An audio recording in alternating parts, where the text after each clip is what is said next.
all rise and stand for the Pledge of Allegiance. Pledge allegiance To the flag of the United States of America and to the republic for which it stands, one nation, under God, indivisible, with liberty and justice for all. Our meeting this evening is to review a couple of items. And first, we'll start with public audience. If anyone has anything they'd like to address to the board of selectmen, we'll start with that. Is there anyone? Okay.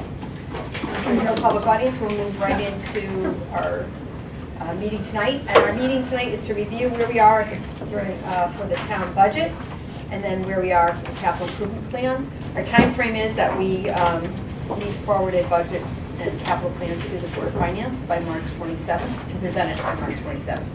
So our work tonight is to basically review where we are and possibly take some action. Any questions on the format? I think we'll begin first with a, Marianne will explain the budget handouts. Oh, sure. We'll do that first. Not the capital, why don't we just hold on to the capital for a minute? Okay. I actually put together a package of your motions, what you did last year and what you approved. So the capital was the first one. The second one is the capital non-recurring. Looks like this. And that would be your second sheet where it says I make a motion to approve capital non-recurring. That's what this is. This is the motions you made. I don't have that. Yes, CNR. You should have this Yeah, one. where's the motion? The sheet in front of it. Very front page. Yes, the front of it should be. Okay, got it. Yeah. Do you have any stuff? The next one, yes. There's a whole bunch of motions on this page. It's the motions for the sewer fund, the residential rental properties, and the Simsbury Farms operating fund. But this is the capital non-recurring. What additions and deletions we made on Thursday night. So we added $45,000 to road improvements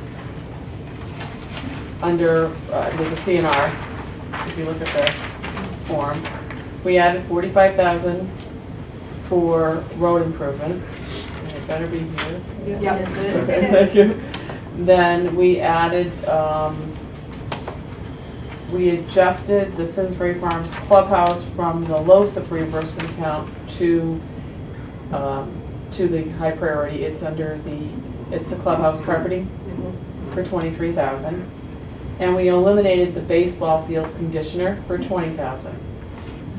This gave us a grand total of $596,601, which includes $180,360 in LoSiP paving management. And if you recall, we did indicate we wanted to put the utility vehicle back into the parks, but it was actually recommended in our draft, so there was no change required for that. Right, and so was the pinch and tree paving, which was also in the first draft. Any questions on the CNR draft as represented by the board? What did you just say? I couldn't hear you. The Pincho paving was also okay. in the original too, so I had to go back to my original book and look at what was in there.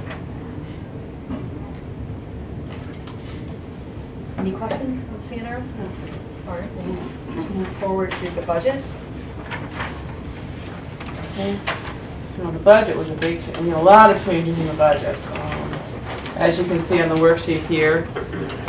And then the following sheet behind, the first sheet behind it is the reductions and the additions and deletions is this sheet here. And then I realized because we have to put the employee benefits in, which you got tonight, the employee benefits are there. So that's the $218,765, which makes the $18,347,575 number. It does work. And Marion, this reflects a what percent increase? It reflects on the Board of Selectmen a 1.71% increase, including the pension increase to 7%. Yes, it's all right. Great, yeah. Thanks for that work. Just to run down the items that we made changes to.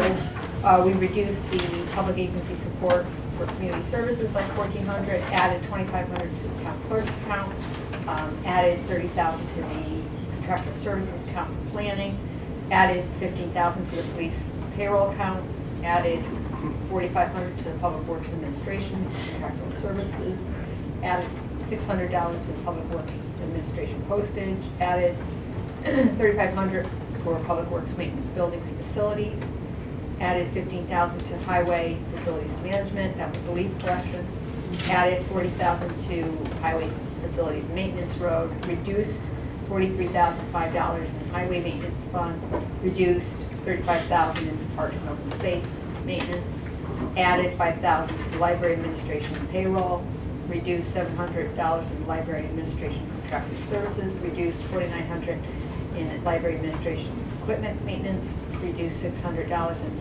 library dues and subscriptions, reduced $700 in library adult and young adult full-time payroll, reduced $100 in library adult and young adult part-time payroll, reduced $3,500 in library buildings and grounds, electric account, added $97,975 to employee benefits pension plan, police. Yeah. Oh, that's an There's two additional pensions. 97,000? 97,975, That's yeah. the, That's the That's police the pension. OPEB? That's the OPEB. That's, mean, no, that's that's not the- the OPEB. This is the, this is 7%. 1.1. Okay, added the 92,910 to the employee town pension plan and reduced $315 in operating transfers from capital non-recurring account. Just a question on that, Mary Ann. My understanding is that we are going to be held harmless. So now the Well- budget as going to referendum will show a 1.71% increase. Correct. Because, But that's not true. well, not that's the, true. that's the pension, the going down, reduction to 7%. I want you all to know, I talked to the treasurer, the state treasurer on Friday morning, and I said to her, she was raving about how she made the town, the MRF fund, or the state fund made 13% last year for their pensions. And so I said to her, so what are you assuming? What is your rate of assumption?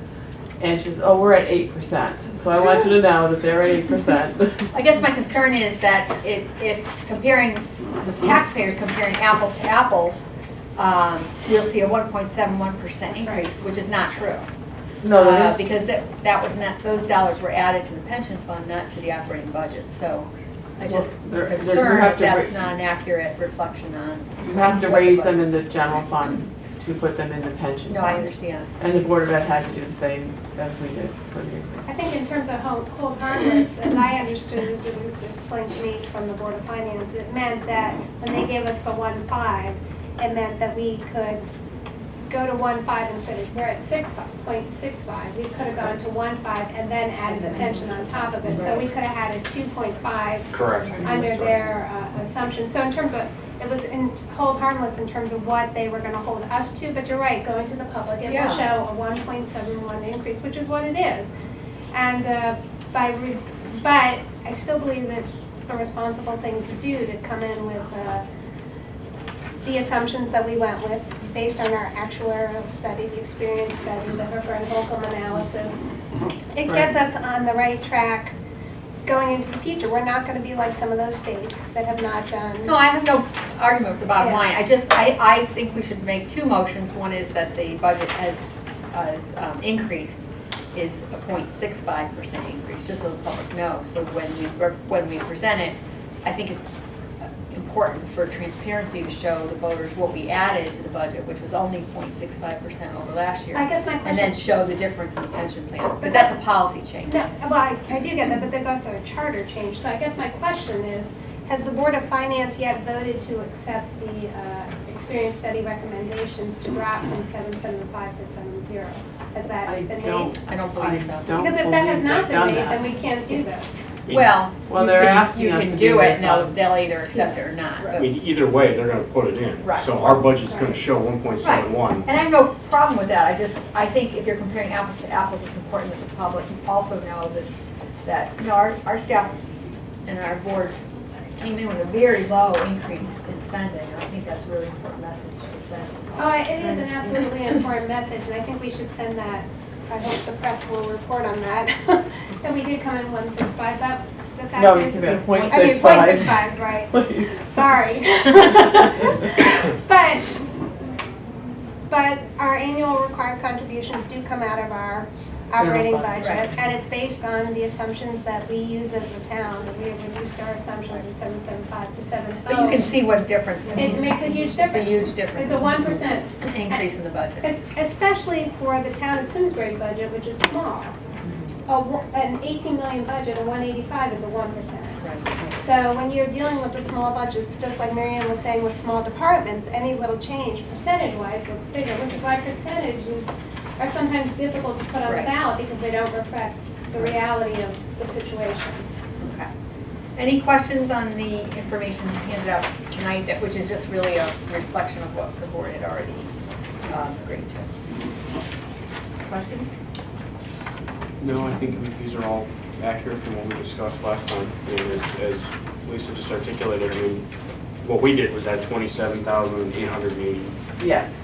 This was it. Exactly. Yes, We you did did. add 218 Exactly. Yes. Correct. from our discussions. Right. I do agree that the number is there I at the end of the day. did put that in today. It wasn't there, you saw the other day. Friday, From Friday. I put that in today when I was looking at it going, well, this isn't the number I'm putting back to it. But I gotta go back and look, and it was the pension missing, so that's why I added it to your motions. And to the worksheet that I just gave you today. That is an add-in today. There was no, because I said that if we have to go to that, that would be the number we add back. Thank you. Any questions? Is the board ready to vote on the board of selectmen operating budget? Someone like to make a motion to approve the operating budget in the amount of $18,347,575, including the changes as itemized in our motion. Do we have to read all the itemized changes? No, we already read it. Then I, in fact, will make that motion. Do we have a second? I'll second it. Any other questions? All in favor? Aye. Any opposed? Motion carries. Now we need to move the capital non-recurring fund budget in the amount of $596,601, including changes itemized. I'll make that motion. Do we have a second? I'll second. Any questions? All in favor? Aye. Thank you. Next is to approve the sewer use budget in the amount of $2,895,445. Is there a motion? I'll move that. I'll second it. I'm sorry. I think I heard Sean first and Okay. Laura second. So that's fine. Okay. Sorry, Mark. Any questions? All in favor? Aye. Thank you. Motion passes 6-0. Next is a motion to approve the residential rental properties budget in the amount of $55,655. I'll make that motion. Second. Any questions? All in favor? Aye. Thank you. Last is to approve the Simsbury Farm operating budget in the amount of $1,914,200. I'll make that motion. Second. Any questions? All in favor? Aye. Thank you very much. Look forward to presenting this budget to the Board of Finance and then to the taxpayers. Thanks to our staff and to the Board of Selectmen and all the boards and commissions for a very lengthy, difficult process as we move forward trying to keep the budget low. So thank you. Mary, I just want to say thanks to you too. It was a lot of work on your part, and we appreciate what you did, and working with staff and coming to consensus. I appreciate it. Thank you. Question? What night is the presentation to the board finance? I believe the Next 27th is Wednesday. a Wednesday. 27. Next Yeah, Wednesday, 27. right. Thank you. Next item is to review the capital improvement plan, and I want to thank Bert for being here tonight. I want to go over the Board of Ed project as well as Rich Selectmen for reviewing the town projects. So I thought what we would do this evening is first walk through all of the town projects and all of the Board of Ed projects, then open it up for discussion and open it up for any questions or changes. Is that acceptable? Yes. Okay. Rich, why don't you start? Thank you. Thank you. Do you want me to pop this up on the screen? And we're in tab. We have them here, right? Yeah, you got, yes, you got, it's the new old, it says 2014 on it, that's what it should say. It says what? 2000, the fiscal year is 2014. But all of the detail is in your, It's in your book. packet. Yes, it's in your book. We're back to the original. Original got mad at me. What I'll do is I'll go down these by fiscal year, and I believe they are in order in your books. In that particular order. The first item on police emergency operations is emergency generator improvements, a joint project with the Board of Education. This essentially is to fund the balance of the total project that was presented last year. And due to the funding that had to be used for the storm cleanup from the Halloween storm, it was decided to put the rest of these funds in place when we got our FEMA reimbursement, which we have received. So this is in the amount of $168,000 to complete the prior funding request. The dollars did go up a little, but there was a little bit of inflation in this type of equipment over that one-year period. Combined with the prior year's funding, we're going to be looking at a study at the Terriffill School for an emergency shelter and installing a generator with switching and recircuiting if needed. Building and ground service center, backup 30 kW generator and necessary switch. The high school shelter, primarily recircuiting to better serve the kitchen and shelter area. And library and Eno primarily to do some recircuiting so that we can run the most critical portions of that building with a portable traveling generator. That's basically to bring some power in there to fire up the heating plant and keep things from freezing. And a very important component is our ELC dispatch center at the town offices, police station. And right at this point, we're looking at switching and recircuiting with an additional standby generator. We're proposing that because of the lesson learned from that Halloween storm, that the town hall is served by a good-sized generator which runs the whole building, but if you start running those units for more than a week, you do have to bring them down for service. So we're either going to look at a smaller backup or possibly a portable that can be brought in.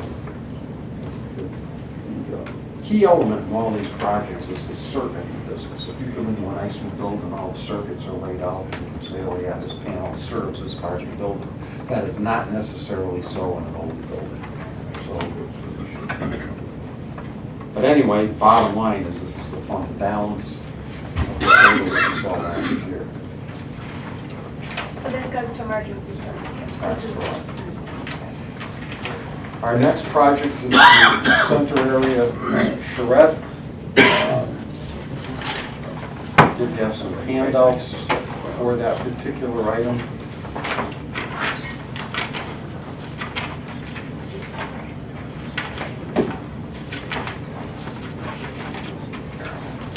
Oh, yeah, that's the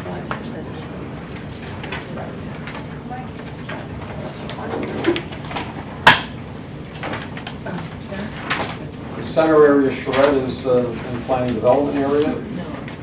The purpose of this project was to implement a number of improvements as recommended in the center area charrette study.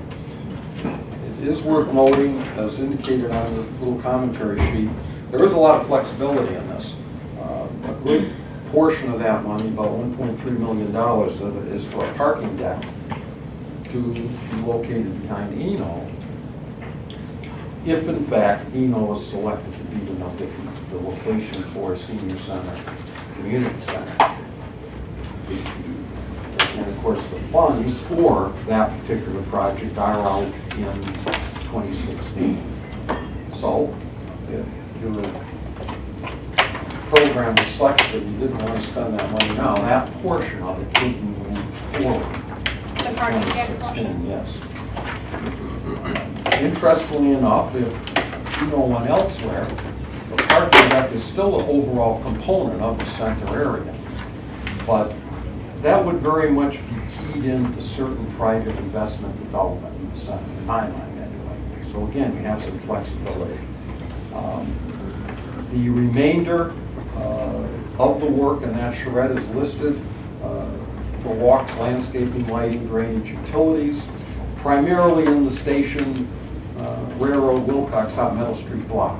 It would involve finishing up some of the walk work, landscaping, putting our center style lighting in. Again, there is some flexibility in that,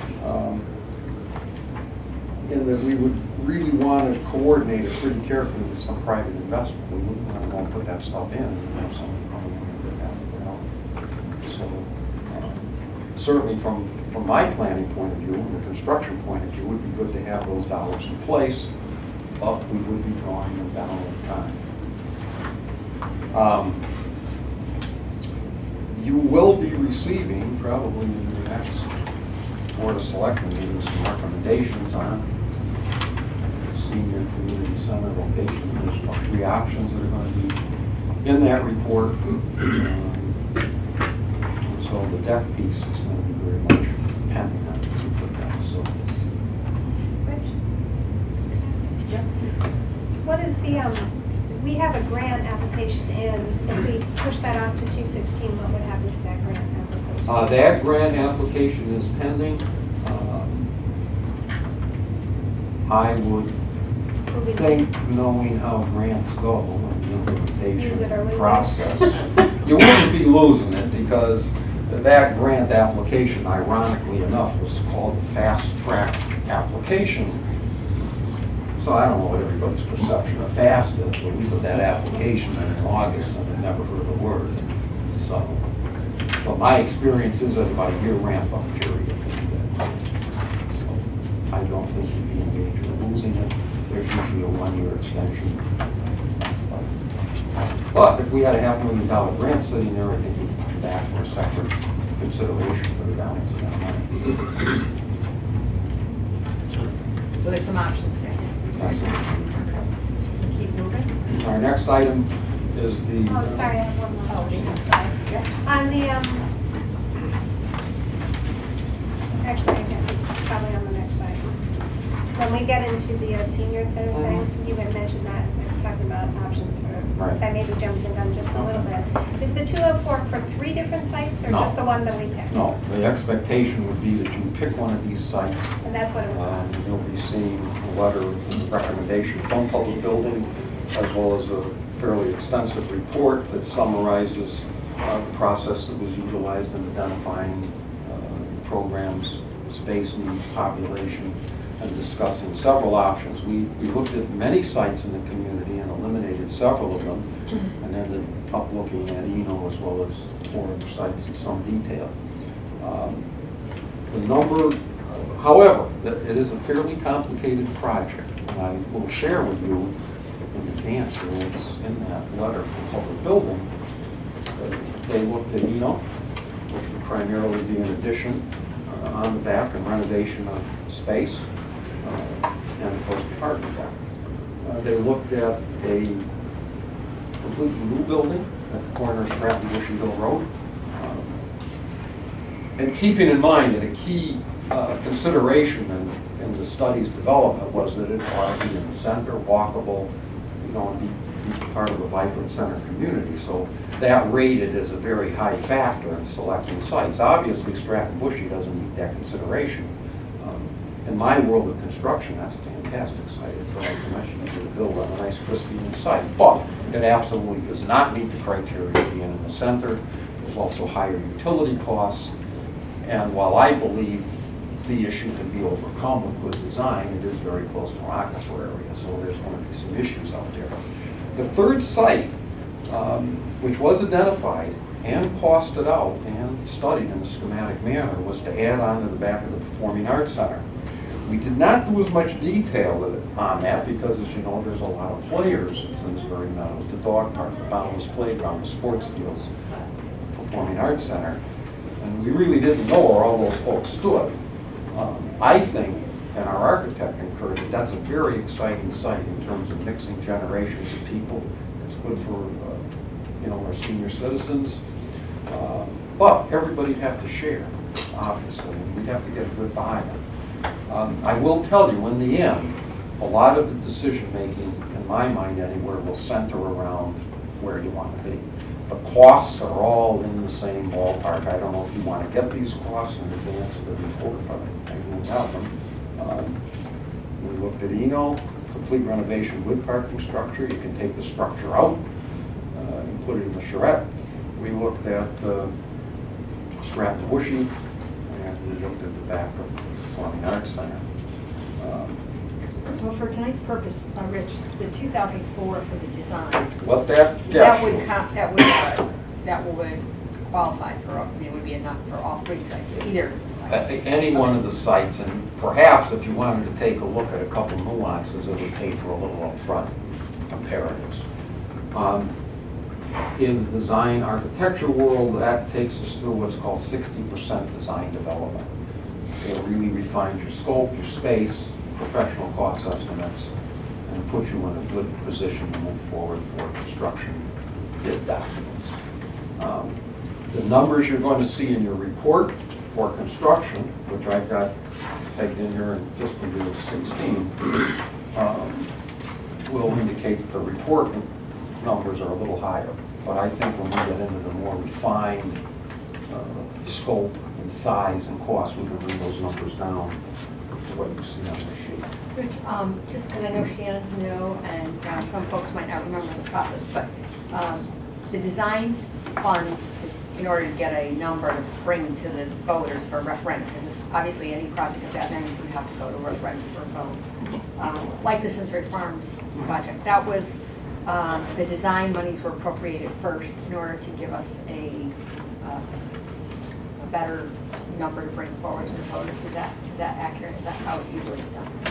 So, just wondering, particularly for Shannon's benefit, one could make the argument that you go to the voters with the full project, and then if they don't want the project, then you wouldn't waste your design funds. But another way of moving it forward is if we don't appropriate the design funds, it doesn't go forward.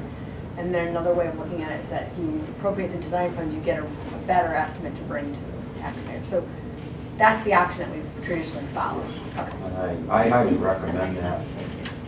There's certain types of projects that are very straightforward, such as service centers, and, it is what it is. Right. But this building has a lot of nuances, especially if you go into Eno or if you go behind the Performing Arts Center. And I think we do want to examine the real design intricacies of a very fun construction. Any other questions on that project? Thanks. The next group of projects is in facilities management. Tom is with us tonight to answer any specifics. I did go through these with you a couple weeks ago, so I'm going to kind of just cruise through them and if you have some questions. All of those projects were deferred from the prior fiscal years, and we have seen them for a couple of years. The first one is a Public Works truck wash facility. It would be much more than that. It would actually handle all of our governmental vehicles, as well as possibly the fire district. They've expressed some interest in coming in with us. A couple real needs to have this happen. As you know, we're no longer using sand. We're using treated de-icing chemicals. While what we're using here is nowhere near as corrosive as some of the stuff being used on the interstates, it definitely causes some serious problems with our vehicles. So we virtually have to wash the vehicles after every storm event. Secondly, we're doing this outside right now in freezing weather. It's pretty a hazardous situation for employees that have to carry out this work. And we also are in an aquifer protection area, and while we are capturing quite a bit of that runoff, we are not capturing all of it. It's not a great idea to have this salty water going into the aquifer. So for those three reasons, it has a lot of merit. Corrosion is definitely a big issue. And we're looking at vehicles that cost anywhere from $185,000 to $385,000. So the total amount is broken down by planning and engineering, all the various costs. We're looking at $257,500. The next item is town office updates. It's a grouping of projects. A A lot of our carpets in the main hallways and some of the public areas have certainly given us a good life. They've been in there for 16 years. They're due for replacement. It is a carpet square system. The HVAC control system is quite outmoded. It's been a good system. It saved us some money, but it is indeed replacement. It's computer-based, and as with all computers, stuff from 10 years ago is no longer supported. And the main meeting room, you all meet in there. It does need some updates in terms of the overall furnishings, in terms of the audio-visual type systems. You probably see some of the stuff they have up on the board that I'd like to bring similar type systems down there. We're looking at a combined cost on this project of $107,100. The next one is teledata. Right now, we're using pretty much all copper landlines to connect our buildings. We're trying to run all of our data and telecommunications off the central facility at Eno, really to make this stuff be compatible and allow efficient data management, call transfer capabilities, wireless connectivity. We really do have to tie these buildings together. We'll be investigating core a loop in the center where our buildings are quite close to fiber optics, and probably going to a voice over IP environment, which we're presently using in Eno and at Town Hall. But our remote folks out at Highway, down at the sewer plant, we are out in the boondocks. They can't get the same streams on our data systems. That would eliminate those issues. They can't get the same call identifications and transfer capabilities. So we're looking at $125,000 for that. The next item, again, it's capital maintenance, the town office flat roofs. When you look at the town office, you see a lot of sloped roofs, but in fact, there are back support areas, in fact, the very critical ones over our land records, over the police storage area, armory, and all around the perimeter of the building, there is a flat roof. Those, again, were membrane type roofs that have been in place for a long time. We do have to get up there to service our rooftop units. We really do need catwalk protection so we don't damage the roof. Again, it's timely. Those roofs have been up there over 20 years. It's a $231,130 project. The next item is Eno Memorial roof repairs. Again, we do have some flat roofs up there. They've been in place a long time. We've spent a lot of money on our interiors, so we don't want leaks to start to develop. We also have some repairs on our slate roof. And that's a $117,670 project. Can I ask a quick question on that? Mary Ann, on the cash flow analysis, where are we bonding those? We're not bonding the Memorial Hall roof. It's going to be for special revenue. Actually, all special revenue. It says general fund here, but it's all special revenue. We have money in 2 accounts that we can transfer for that roof, for Memorial. All right, I think that's important that we update that because I have it on another sheet. I didn't realize that this one just says, it does say SRF, special revenue fund. And town hall general roof fund. replacement does not, though, it just says bonds. The town hall roof is bonds. I can't, okay. The Memorial, I have funding for. So go back to town hall roof, where's that getting bonded? Because that's not on the cash flow analysis. Oh my God, never made an analysis. I can put it in. Were you going to bond that or do a transfer from general fund? At one time we talked about a transfer. We from did. GF. We could either do it that way, or we could do. I have it down as bonds, and I don't have it in, but it can be done. There's room. And, Eno Memorial will be funded. There's 2 different funds at Eno. There's the Eno Trust Fund, and there's also the Kensett Painting Fund. Several years ago, they sold Niagara painting to the Wadsworth, and they pay us an annual payment on that. We also will have about $100,000 coming back from the state for a grant to reimburse us for the interior work. So the one's covered. That's correct. So it's really the town hall roof replacement that I'm trying to figure out here. That keeps us within our 7%. oh, yeah. If it's not contemplated in the cash flow analysis, how does it keep us in the 7%? I'm working on it right this moment. as we speak. Because I mean, I think these are, I mean, to package it together, I mean, these all look like worthwhile projects, Rich, you know, from a need standpoint. These aren't nice to haves, these are need to haves. It's just, there's a lot of money coming out of the general fund here. Yeah. And we No, that had could some be- concerns that could be- last time about how much we were bonding, what we were able to bond.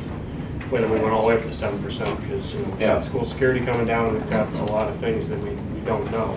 Well, this is where you have some flexibility, as I mentioned before, in that center area charrette, you know, if you feel you have to stay within that guideline. And, you know, I look at some of this from a different perspective, and I, you know, very much appreciate the school security issues, town building security, but, you know, from my construction perspective, borrowing money rates have never been better. The construction prices are still pretty good, although I have a feeling they're gonna start to move, but. Well, I think what's important is that we have to, these projects, this is the second year they've already been deferred. And, you know, we are at risk if we defer them again. I mean, if we defer them and the building starts leaking. Oh, absolutely. We have a real problem. I So I would just caution folks to, you know, you start delaying Routine roof maintenance. replacements and you cause a real big problem. I think Rich's suggestion to the center area charrette, you know, the fact that we don't have, that the funding is contingent on the grant, we don't have the grant, I don't see any problem deferring that piece of it until we know whether that grant's coming forward personally. But because that's not maintenance, it's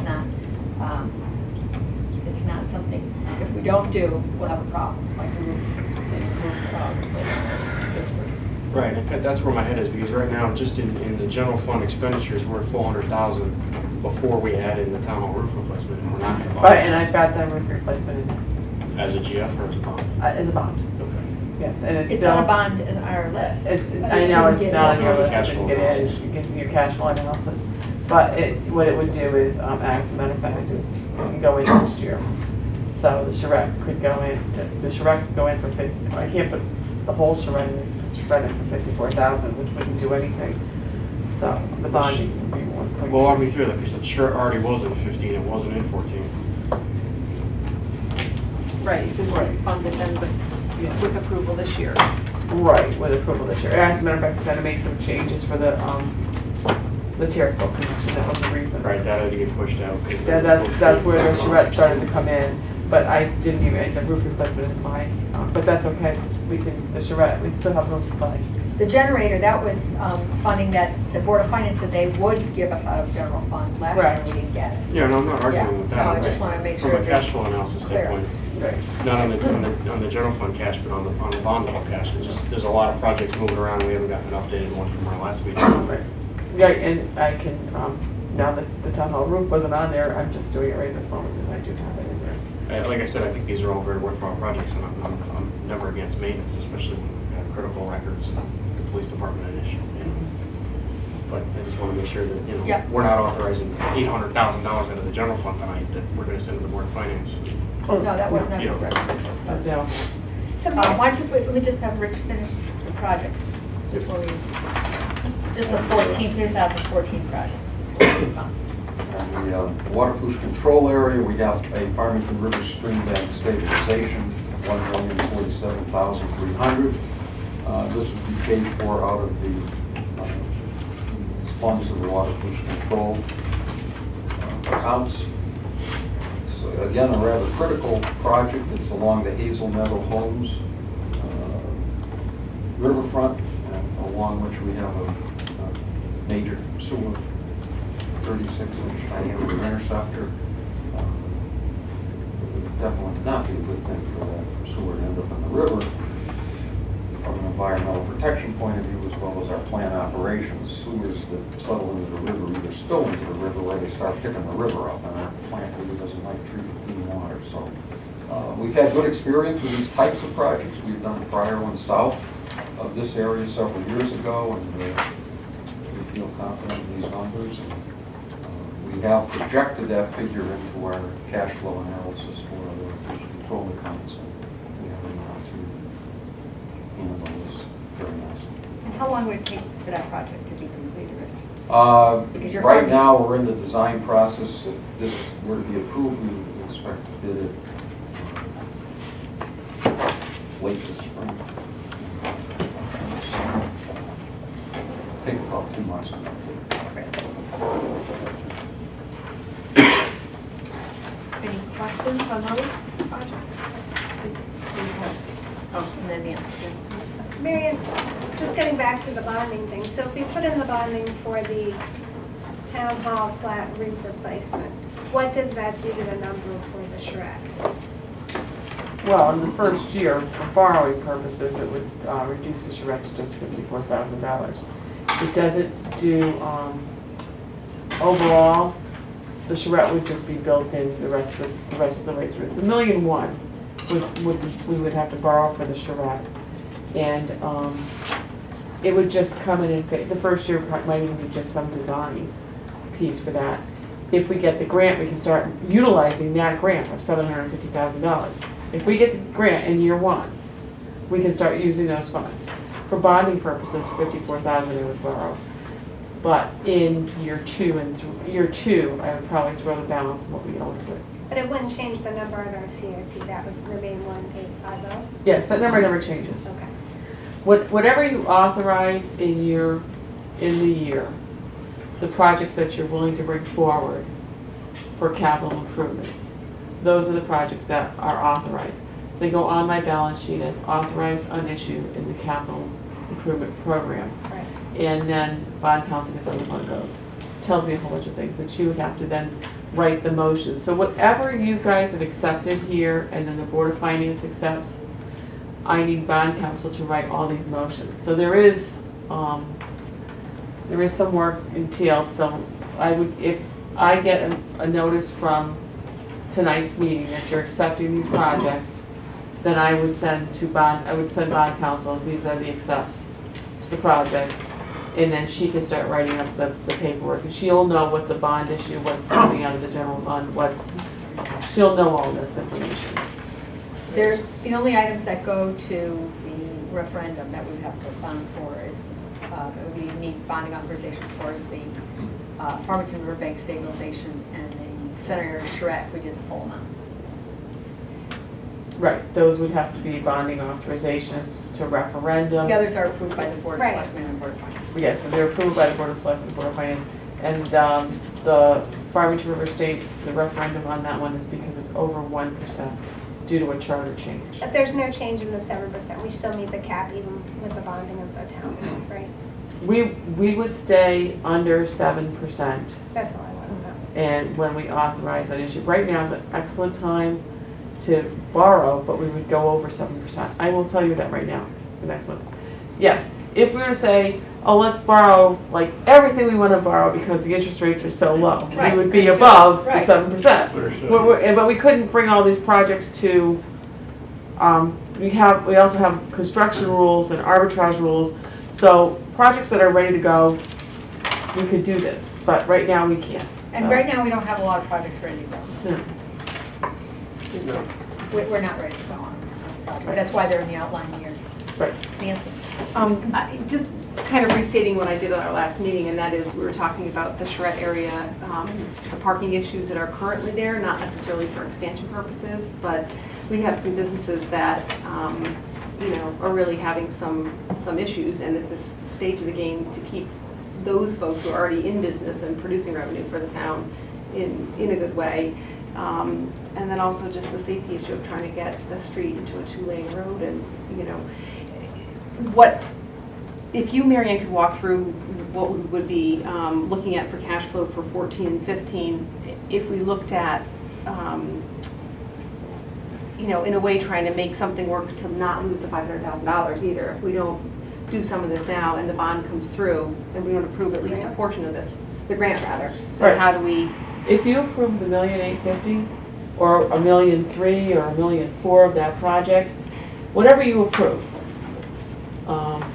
for the center area charrette, and we get the money, it's pretty much as Rich has run the steep grants where we pay out first and they give us back the money.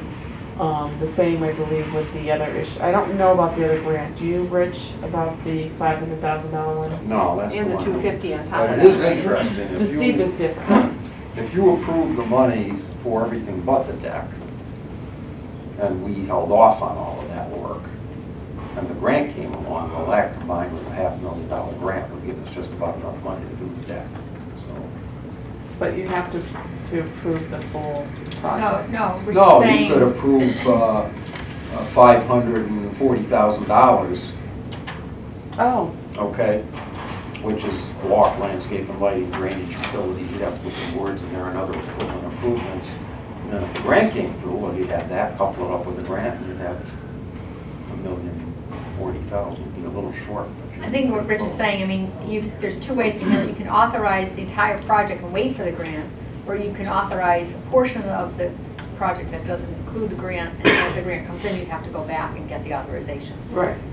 We're also waiting for authorization, and we obviously don't know what the security issues are going to be.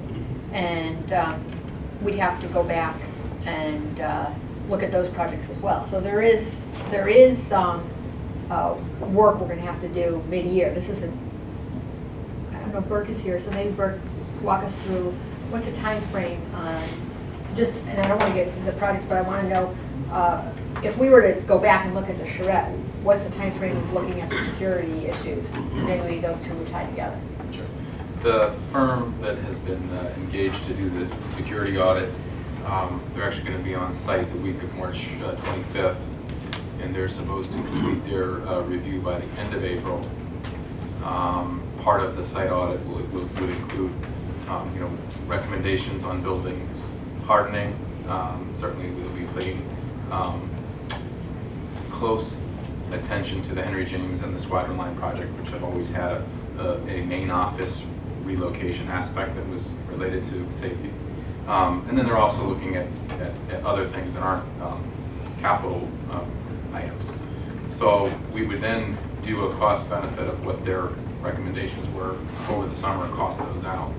So certainly by August, we would be able to say, this is the magnitude of what they're recommending that would fall into the capital side of things.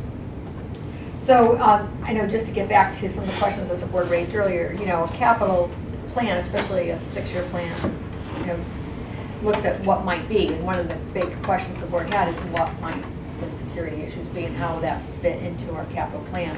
And so in order to really know how that fits in, we're going to have to reconvene back in August and look at how that changes our 6-year plan. Because obviously those are priority projects and they may affect other projects as well. I know some of the other projects that you have some security pieces built in as well. So those numbers will change as well. So there'll be a little bit of a domino effect. Rich, would that time frame work to revisit the parking deck? Yeah, that would be very well. So you mean by the time we get notification of the grant, that we'd be able to confirm that we would be authorizing the funds to match it and not lose it? Right, so we'd come back when we're looking at the parking deck and the new security numbers, and then refining the outline here, because then we'd have some firm numbers. So that's another option for the board. We were looking at some of the outline years, and there was some discomfort of not knowing what those numbers were. Right. So while we don't have those numbers tonight, we have a time frame by which we will know what those numbers are. Right. I mean, and that's important because, in prior years, we've chewed up most of the capacity in 14. Most of what we're going to bond in 14 at this point isn't even being approved right now. It was approved last year. We're in prior, the district network infrastructure, Right. Yes. the Greenway, those are projects from last year that Right. are, very important. Obviously, we're proceeding ahead with those. And then, obviously, from our cash flow analysis, the Greenway Terrible connection is not on there at this time. Right. The senior center study and the truck wash are the only two things other than the center area charrette and now the town hall roof that was on the bond capacity. But again, we weren't going to be even floating the note until 15 for the Right. charrette, which further put pressure on it. That had we get a big number from the school safety side, we've used up even more capacity Right. outward. And again, very noble project. I agree with all the merits of it. I just want to make sure that in August or in June or in whenever we get a report, we and the Board of Ed and the Board of Finance have some flexibility to do what we need to do. Right, and given that, if you look at the projects that we're authorizing for 14, they're really, you take out, the really maintenance projects, you look at the truck wash, which we have to do under the DEP regulations, and you look at the roof repairs, and the bank stabilization. Those are all must-do projects, maintenance projects. Then you have the senior center design, and if you lower the number of the center area charrette infrastructure to 540, that obviously gives you a lot more room in your cash flow analysis for next year. I mean, it's Yeah, and we'll do 10% of it, that's about what I can do at this point for cash flow. so purposes. that's what we would be looking at for 2014. But at this point, I mean, in the cash flow I got last week, we don't even have the charrette going until 15. We have $0 in 14. Yeah, I actually was able to put money into the charrette. In- That was in before terms the of town hall moving- roof replacement, that's. In terms of moving construction on something like that, that indeed would not happen. It wouldn't happen. That's, see, the difference, and it's confusing because you're looking at cash flow Yeah. analysis, which is And what timing. our Timing financial issues. managers do, and Yeah. authorization. And I think, people Yeah. get confused because you look at the numbers and what you can authorize. No, I mean, I get it from an No, I authorization know. standpoint, but again, the cash flow is important to look at from this standpoint. I think this is a unique year because This is a tough. I year. mean, Yeah, the next regardless of couple what we years are authorize, tough. because of That's what's right. already approved, we're close to 7%. You're And again, exactly I want to right. make sure that when Burke walks in and says we need to do X, that the town's able to do it. We would- From a security standpoint. We would then revisit all of our out years, if that makes any sense to you. It does. And also revisit whatever you've decided not to put on this year in 14, so that when we do that, that helps us, I can go back to my financial advisor and say, run me a report, this is what we decided to do. They'll give me a new number, a new set of numbers. But remember, in 17 and 18, I mean, I'm wide open. Yep. I have excess Just capacity. not to go too crazy yet. Oh, the whole thing is that I wouldn't recommend it either, okay? That's the one thing. It's not what you have to do, it's what you can do. Can do. without- Yes, which you can do. Understood. And then just so the board's clear, we need to send projects that we want to move forward in 2014. That's our job tonight. We have to send that to the Board of Finance, and we have to recommend those projects that we feel should go forward. The outline years are important, but they're also going to change in August because once we get the security numbers, and once we know whether we're doing the parking deck, once we know whether we're doing the senior center, all of those projects then will fit or not fit, or we recommend or not recommend in those outline years. So I know those years are important, but I don't want everybody to get too focused tonight on those outline years. We'll go through them, but the important thing to focus on tonight is 2014. We have to take any of those items that you don't want to fund off the table tonight. Question on process. Please, make sense more. Can you walk us through, Mary Ann, what are the triggers for going to referendum? What's our dollar number? It's 1% right now for the charter. Judith, our bond counsel, and I had a discussion, and for some other reason, some of us thought it was 2%, and it always was, and it says 2%. But then you read further into the charter, and it says 1%. So there was something happened when this charter was revised. So now anything above 1%, and 1% would be 880. The charter changes are very clear that over 2% goes to referendum and under 1% gets voted on by the Board of Selectmen and Board of Finance. However, bond council is not as comfortable as town council is, that between 1% and 2% can be approved by the boards. So our bond council is recommending anything over 1% go to referendum, So- which I have to agree, it just keeps the bonds cleaner Yes, and it it makes makes, it- So I guess my question is, the decisions we make tonight may impact whether or not we need to go to referendum in the fall, depending on what the Board of Ed comes in and what the additional part. we can't go to referendum in May on any of those projects. I because said they're in not the ready. fall. Yeah, in the fall. We probably would have to do a freestanding, if we wanted to move those projects, they would have to move forward on their own, separate referendum. Because I anticipate they will be over $800,000. I'm anticipating, yeah. Or at that point, if this budget is accepted, it'd have to be over $900,000. Right. And I can assume that those are gonna be over 900,000, but right now it's at 85. So I guess one thing I would urge this board and the Board of Ed is to work toward, if we're going to referendum, let's do it with an already scheduled election. to We save could do on that in costs. November. Yeah. Yes, that's right. What I meant was, it wouldn't be able to go on the May budget Correct, referendum, it'd correct. have to go on a subsequent Absolutely. referendum. That's That's a right. good point, Lisa. There's plenty of time, and in fact, we can get that deadline from town council as to when we'd have to approve the projects in order to meet the November referendum timeframe. Because if there's a way we could Yes. save on. Yeah, absolutely. Good point. Maura, you had a question? Yeah, I just had a question for Rich, with respect to the truck wash. I thought last week you said there may be a DEP regulation that will require us in the future and we should do it now? Or is there a DEP regulation requiring us to do it now? There is a DEP regulation that requires us to do Now? it as soon as possible. The question is, when will town decide it? Oh, okay. Yes, that was lucid and concise, yes. I mean, we've given them some assurance, we've got in the planning stages, they're going to do it, but obviously they're not going to be patient forever. And it's not a project that we would pick as a priority if it didn't have environmental implications and maintenance implications, obviously. You know, I mean, they're, You know, I just want to be Yeah. clear so that if someone asks me, yeah. I can say, it's not our fault. So if we can focus on the 2014 projects, just for sake of moving the process along, and then once we get that clear, we'll move to the outline version. Is that acceptable? Yes. All right, so any questions on 2014 projects?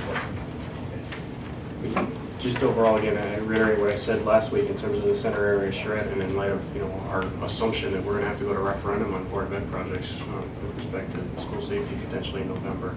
I think we need to be very careful with how much, if any, of that 1.8 we approve, knowing that it's 1.1, but still, is that something we want to do now, or as Rich potentially opened the door for us to be a little bit slower in terms of moving along with that, while still, No, I considering appreciate the that. project. Yeah, a couple things just to consider. One is we did have a plan, we did,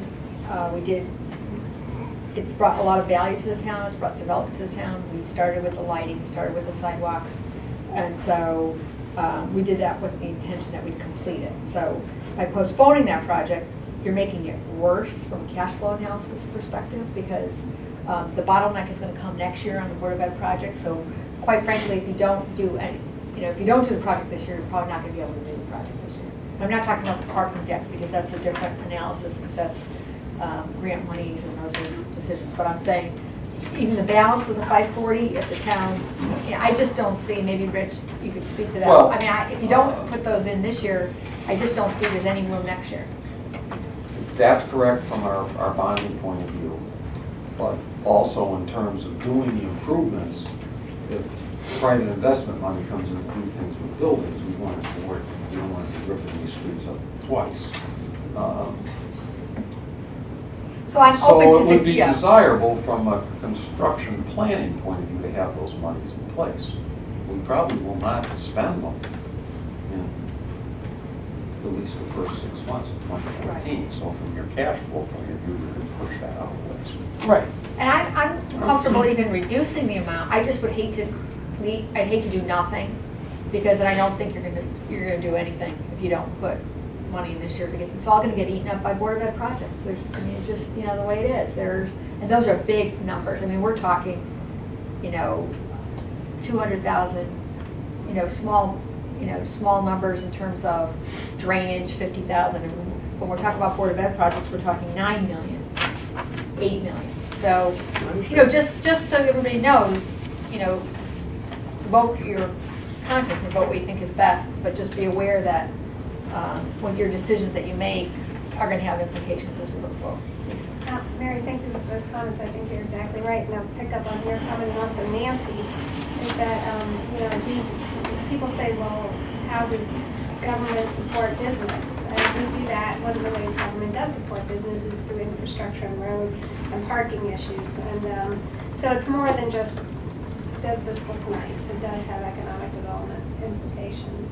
And at a time when we're concerned about the grand list, we do want to be investing in things that will support our local business, especially with the bond rates where they are right now. So I agree with Mary that we should keep at least some money in. Would we technically have to keep just 540, or would we have to match it up to even? No, I'm sorry, you could do it at 540. You'd have to come back for subsidy. If we did the parking deck, we'd have to come back or Right, the, but I'm saying, could we reduce this number right now to 540? that's what Rich's number looked like. Yeah, It was, yeah, okay. I just wanted to make sure, we're not Yeah, talking yeah. about No, no, approving no. the million to match, or approving the 540, Yeah. and the million comes in, we have it already to match. What would happen if the grant came through is I would recommend a transfer from reserves and then when grant money's flowing, reimburse. Depends, the grants are all different and you Yeah, can't grants predict in are different. advance. A number of the programs we use, well, like the school program, good example, there's cash flow all the time. They continuously reimburse us, so we never really need the full amount. Historic type grants, like the last one we did at Eno, was you do it all and then we'll give you more. right, But the steep grants, checks usually come in. well, like the other steep grants we used at Eno for the fire safety improvements and the air conditioning, they keep reimbursing us as we go.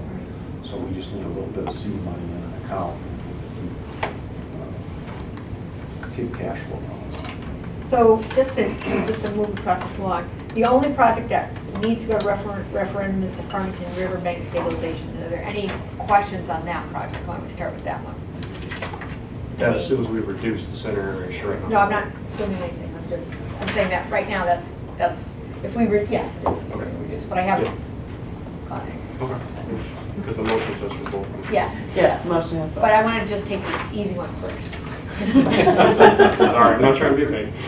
No, I just thought, In light of that, I'll make the Maybe- motion that we approve the Farmington River Stream Bank stabilization for $1,047,300 and move that to referendum. Sean moved it and Morris seconded it. Let me just keep my.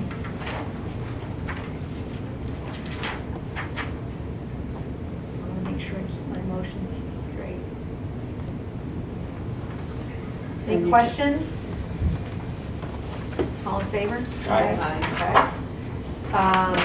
And then let's look at the remaining items, the emergency generators, the senior center design, truck wash, the town office updates for the HVAC and other items, town teledata infrastructure, the town hall flat roof repairs, and the Enum Memorial roof repairs, which has to be in the approval motion, but which we just want to Right. get a lot of funds. And the Right. squadron line boiler replacement. Do we want to talk about the squadron line boiler replacement while we're here? Sure. Sorry, we haven't committed. You have a summary page in the handout, but it's a boiler replacement for two 1968 boilers at Squadron Line School. And it would also involve improvements to the drainage of the boiler room, and it would be to convert to a more energy efficient gas condensing boiler system, similar to what we did at Henry James a few years back. My understanding is that our inspection that is done every couple years by Hartford Steam Boiler on the behalf of our insurance carrier, they did a review today, and while I don't have it in writing, my understanding is that they supported that it was definitely time to replace those boilers. There's no reimbursement for this? There is not. However, as we did with the Henry James boiler, there was an efficiency submission Right. through the Northeast Utilities, and then that reimbursement is about $35,000 for that project, went back to the town of general. So do we anticipate that we might be eligible for that? same I think there would be program? some reimbursement. I've not seen the specifics on how much they're estimating. Any questions on those projects?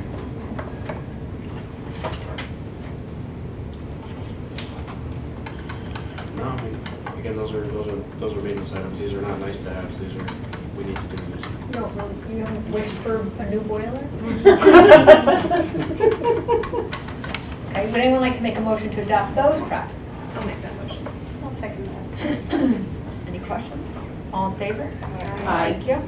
So that leaves only one item. Who made the motion, Amy? Shannon made the motion, and Lisa seconded.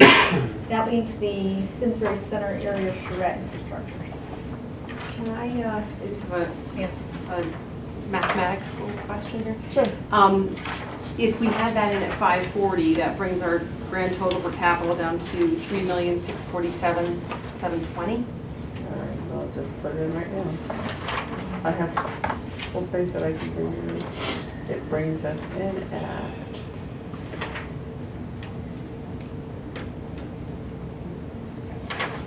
at 540? Brings in the town totals to 279,720 with the 540 in, and the school department with 850, 364,720. Okay, so that's at 4% in terms of our debt policy. And if we were to look at not doing much more in August than school improvements, and I know we're throwing out that number of 800,000, but we would still be about 4.9%. Is that? What are you just talking trying to about wrap for my school arms around. projects? The CBD, TBD. Like To be TBD. determined, yeah, yeah. I'm just thinking saying- 900,000 there? Well, No, we were just throwing out. just throwing out a number. Oh, if figure- you threw that in? Yeah, you'd be at 4.5 million. Right.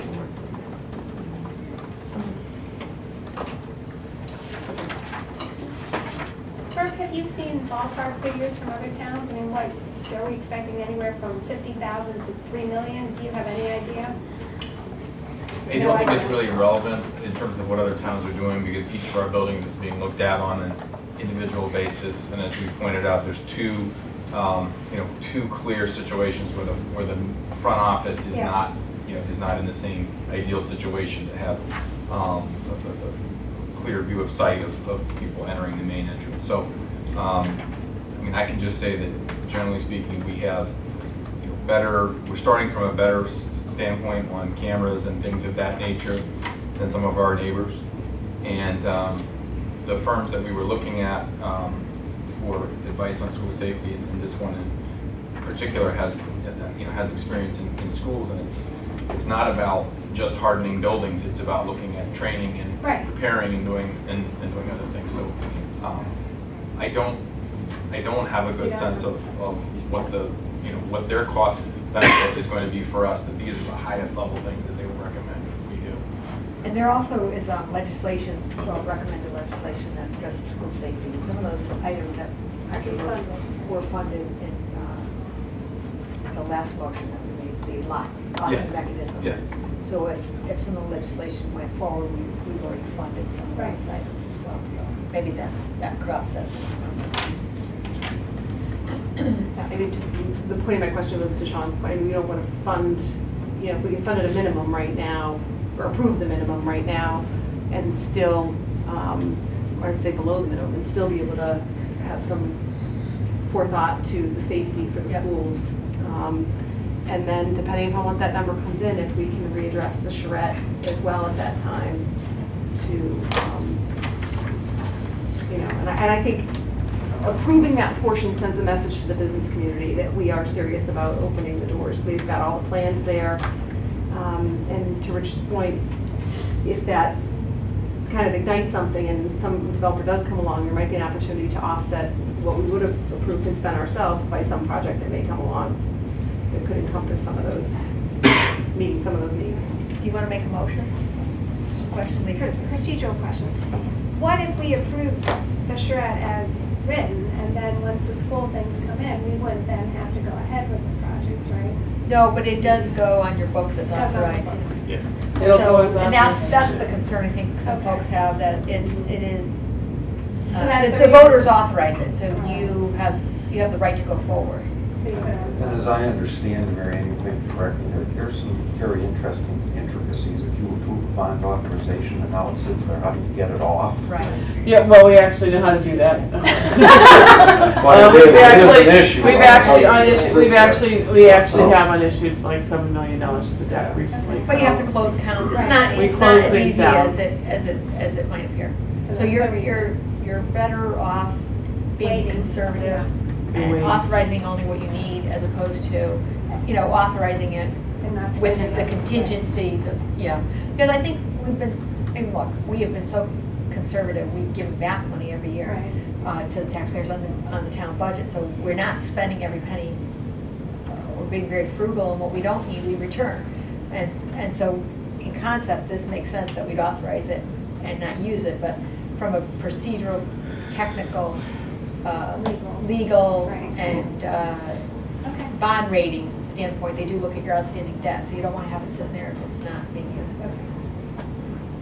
Nancy, did you want to make a motion to fund that line item? On the line, At a number? just to follow, one more follow-up question to Rich on that, and that is,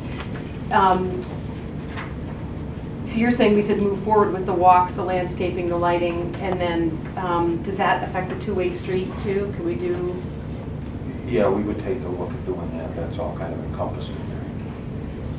and the narrow nature of that now though, was that going to, with the work on the parking deck, was that gonna help alleviate some of that? Or would that be achieved through the sidewalk What would work? happen is if you selected to go forward with Eno as your senior community center site, we would have to do some coordination with the deck and with the street. If you selected a different site, then we would go ahead as part of the sidewalk lighting, drainage, and widen the street right away. And this number that we have, and again, I know we're only talking about this year, but the 5.7 for the senior center, you're confident that number out there is still okay even if we had the parking deck not part of this particular project? I mean, this. That number does not include parking deck. Right. That's just, So if we go to Eno, we don't do anything more in August with that, we're looking at adding more money to the senior center out in that Possibly. year. well, you still have to Or- fund the parking. Yeah, you could do that. It could be rolled into that. Well, that's what I'm just saying, it Yeah, was, separate. Eno, Irritating. yeah. But you would have to address that, Right. that issue. I think just pointing out the realities of what happens to that number, depending on what happens in August, and the ramifications of the approval tonight. That's correct.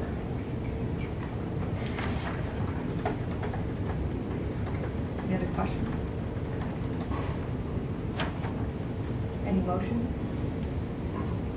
Any motion or motion? Any motion? Any motion? I make a motion that we approve the 540 as recommended for the senior area charrette. I would second that. Any questions on that? All in favor? Aye. Any opposed? Motion carried. And are you moving this to the Board of Finance also? Yes, and move to forward, and forward to the board. Forward to the Board of Finance. So this is second motion. Yeah, so we have 3 motions instead of 2. Yes. Thank you. Good questions, good analysis. Thank you, Rich. I think we'll keep moving forward on the long-term plan. I don't think we're going to be able to adopt. My recommendation is probably we forward the rest of the plan to the Board of Finance for discussion purposes with the Board of Ed. But obviously, we'll have to revisit the long-term plan in August once we have a better handle on what we're covering today, and once we know what the parking deck's going to be. But Rich, why don't you just run through the outline? I'm going to go really quick on Yeah. this because it's been a long time. Ethel Walker Phase 2, there's a contractual obligation. We do fortunately have a $500,000 grant approved for that project. The Terrifield Greenway connection. I'm sorry, no, we haven't gotten beyond the first question, but, just a conversation with the board. We know we have to do that project, we know we have funding. I would just say that, the outline years really do bottleneck, so it just ask the Board of Finance to take a look at that and see if there's a better, we talked about prepaying the last section, and we opted not to go forward, but again, that might be a good candidate to get that. We're actually funding it in a year that we're going to have all the other projects sitting at the same time. So that is the only project we know we're committed to doing. So we should really take a look at doing that, when to do that. Can you just go over the ramifications again? What is the matching grant, and wasn't there some other monies that we would lose to? The second phase of the second phase of Ethel Walker was contingent. If you didn't buy the second phase, you couldn't buy the third. If you approved the second phase, you had to buy the third. So this has to be, the town is obligated now contractually to buy this. So this one's not going to referendum? Oh, it's going to referendum. Yeah, My point what is that has we to have go? to buy it. It's not optional. We've committed contractually to buying it. What happens if it That'll be fails in interesting. referendum? Right, what if it fails? It hasn't happened. I thought we had the option. We lost the option. We did. If we didn't buy it, we would have lost the option, but we didn't lose the option. We already paid for that. But in order to make it, We put the $1 million down. Yes. Right. Right. We And then- could not do it, but we would lose the $1 million. That was my That was the question. second, right, Yeah, that was well, the second option. $500,000. Yeah. Right, because the $500,000 was tied to the phase we just passed last year. But- $500,000 is Right. tied to this one. Yeah. My point is that we would look at when we fund that. That was my only point. Go ahead, Rich. That one will need full authorization, though, it's a reimbursement program, Right. so full amount of money. The next one is Terriffill Greenway connection. This would basically extend from the Farmington Valley Greenway at the intersection of 315 Terriffill Road and Continental Street into and through Curtis Park. We've applied for grants. for We that. have applied for grants. There may possibly be some other grants coming along, but they're all tied to the federal highway, federal funding, and at best, that's kind of difficult funding source to predict. But it's certainly a very exciting piece of our trail system, and Bloomfield is moving ahead with some of their sections, and this ultimately would provide the connection for the East Coast Greenway, which, folks that are into biking and tourism and the business associated with those things, it's a great project. I cannot predict when those grants are going to happen. That's in addition to the 139 that's already down here, is that what you're saying? Even the 139 is Even very though- much tied into that federal highway, but there are some opportunities perhaps to apply for some more money. We applied for that one, that's why. Okay. The next item was bridge improvements. These got a little out of order here, I must say, because we moved things around. Bridge, I don't know how they're in your package. Is that what comes next? Yeah. Yes. All right. The bridge improvements actually have been moved out to FY17. No, they're at 16. No, they're They're at 15 again. 15. They're back to 15. We left them there. We left them in. We left them, Rich. You guys better throw this up on the screen for us. But anyway, we've identified a number of, these aren't huge bridges, but we've identified a number of bridges and big culverts that do need work, keep them in good repair. We do also think there may be some state highway funding coming forth. They are talking about this, what was called the local bridge program has been inactive since the mid-1990s now, and they are very seriously looking to put some money back into it. So this is an opportunity to match up with some of those funds. Again, most of the systems are small systems, but they ought to be done. Especially on the concrete bridges.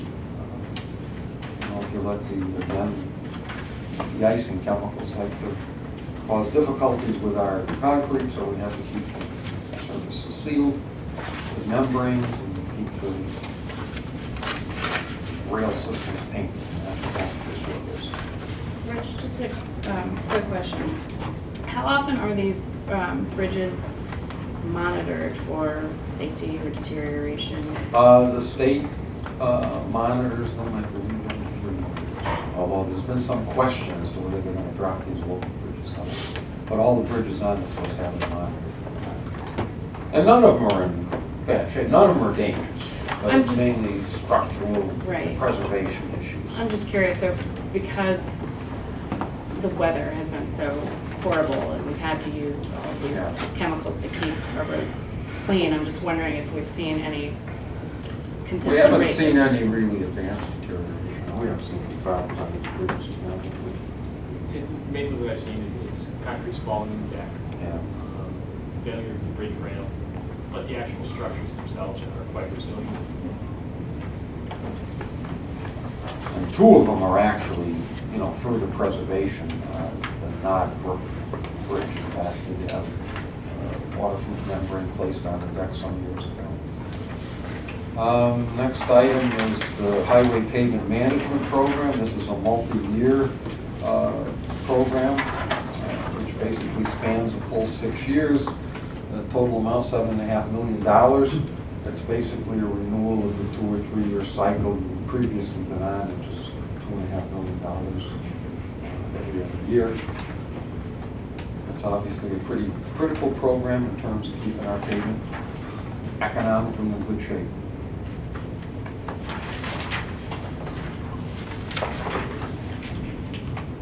The next program in your pamphlet, I believe, Simsbury Farms rink improvements.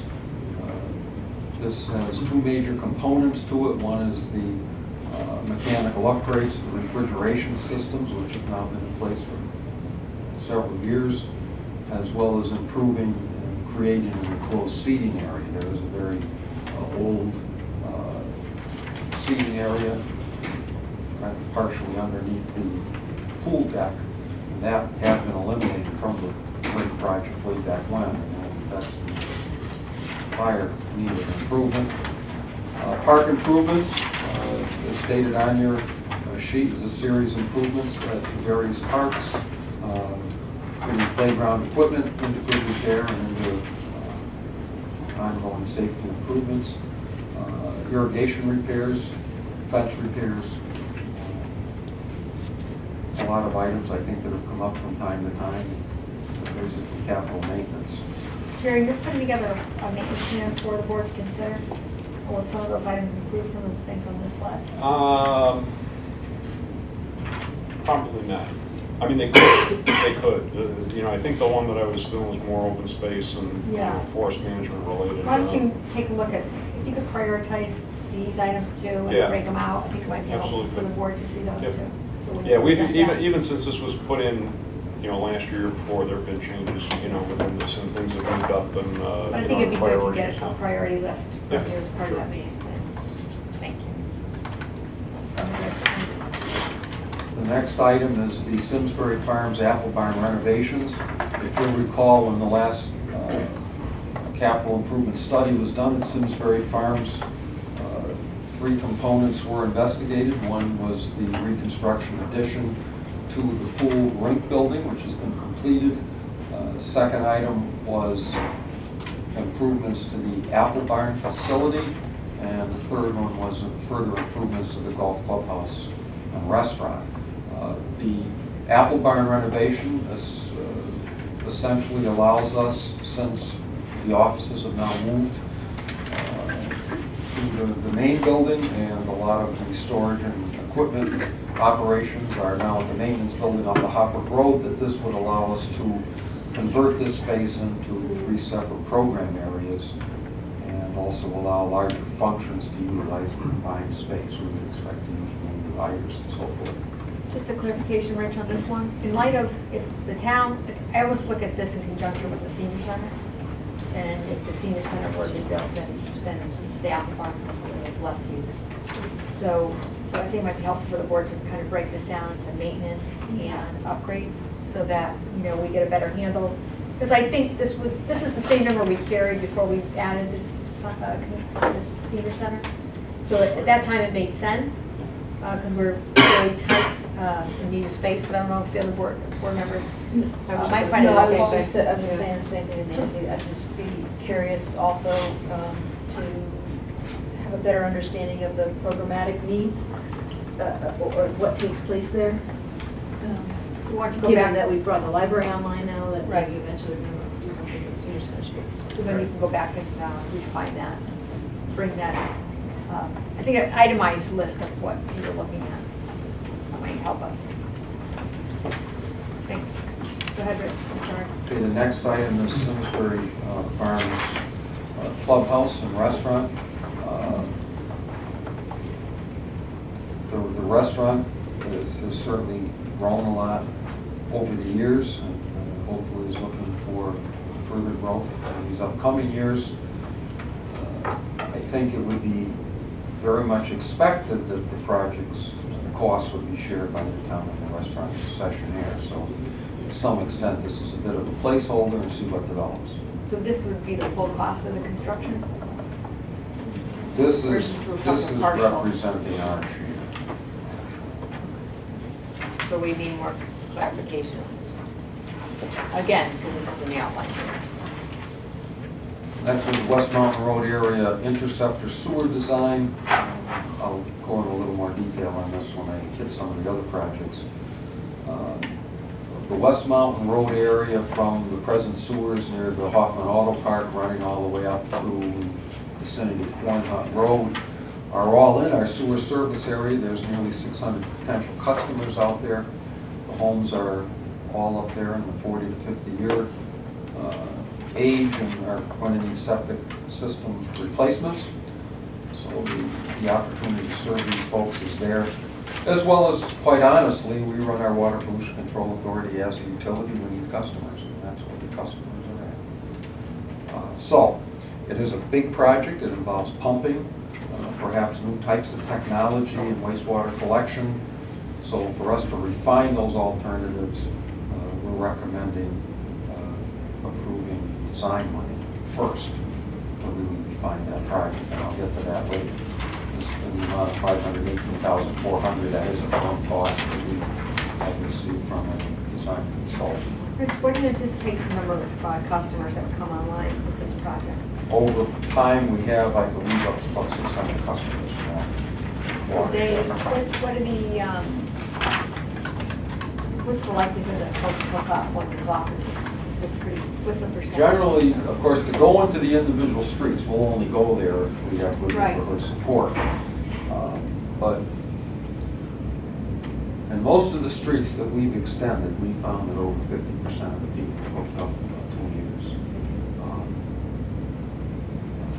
And you get into some very interesting situations. A lot of the financial institutions now, to finance a house on a resale, there's a sewer up front, they want you to hook up. FHA housing loans are absolutely, you must hook up.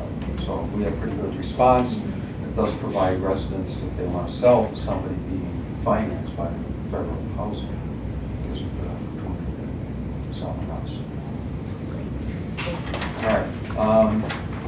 I'll probably just flip through here. I think most of the rest of the projects here are school projects, which I'll let Bert do, but We have one more. I'll do the rest of, 18 million. Do you want to just do the 18 million, then you can? I'll do my projects. Just That's the budget. Well, I'm going to give you a handout on all the rest of the town site projects. I'll kind of talk as I do that. A lot of these projects are in the outlying years. As I put this program together, I've been kind of a pain in the neck with folks that, no, no, you shouldn't have one there. Right? No, that's- What? Okay, sorry about that. And the last one is the police station. One of the things that the department directors and the managers talked about as we put together the capital program is it's pretty straightforward to get the first out years, 2 years in there, but when you get out to year 5 and 6, you really got to think about it a little bit. And so what we've tried to do in those cases is identify some projects that we know are going to come out, but primarily they're out there as placeholders. So we certainly don't have the type of detail that we've run through with projects earlier this evening.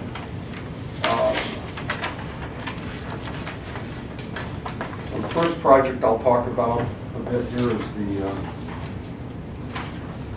water pollution control garage expansion renovation. Right now, that facility uses some expensive, sophisticated equipment to keep the collection system in good repair. They have pumping trucks, flusher trucks, vac trucks, camera trucks.